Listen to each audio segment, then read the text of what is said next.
తెలంగాణ కోసం పోరాటం చేసినటువంటి సకల జనులు, అన్ని కులాలు, మతాలు, ఉద్యోగ సంఘాలు, ప్రతి ఒక్కరు, యువకులు, విద్యార్థులు, నిరుద్యోగులు, జర్నలిస్టులు, రైతన్నలు, మహిళలు, ప్రతి ఒక్కరు కూడా ఆ ఉద్యమంలో పాత్రులైనందుకే తెలంగాణ రాష్ట్రం వచ్చింది.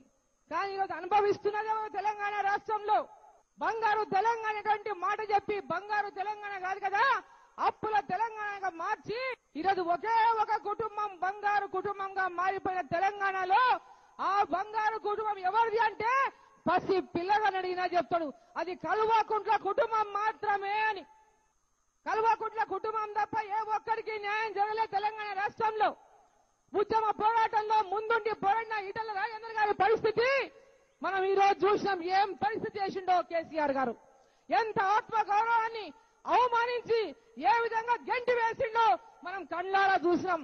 వారు ఒక్కరే కాదు, స్వామి గౌడ్ గారు గాని, అక్కడ విఠల్ గారు గాని, ఇట్లాంటి ఎంతో మంది ఇంకా పెద్దవాళ్ళు ఎంతో మందిని ఆ ఉద్యమకారులను అందరికీ ఈరోజు వాళ్ళ అడ్రస్లు లేకుండా, వాళ్ళ పేర్లు లేకుండా, వాళ్ళెవరో కనుమరుగా అయిపోయినటువంటి పరిస్థితి తెలంగాణలో దాపరిస్తే, ఆనాడు తెలంగాణ కోసం ఎవరైతే అడ్డుకున్నారో, ఎవరైతే తరిమి తరిమి కొడతాం కేసీఆర్ అని చెప్పిండ్రో, ఎవరైతే బూతులతో తిట్టిండ్రో, బూట్లతో కొడతామన్నారో వాళ్ళని సంకల పెట్టుకొని ఈరోజు తెలంగాణలో ఒక అవినీతి చక్రవర్తిగా ఈరోజు కేసీఆర్ గారు రాజ్యం వెళ్తుంటే మనం అందరము ఇంకా చూసుకుంటూ ఉందామా అని ఒక్కసారి అందరం ఆలోచించాల్సినటువంటి అవసరం ఉంది.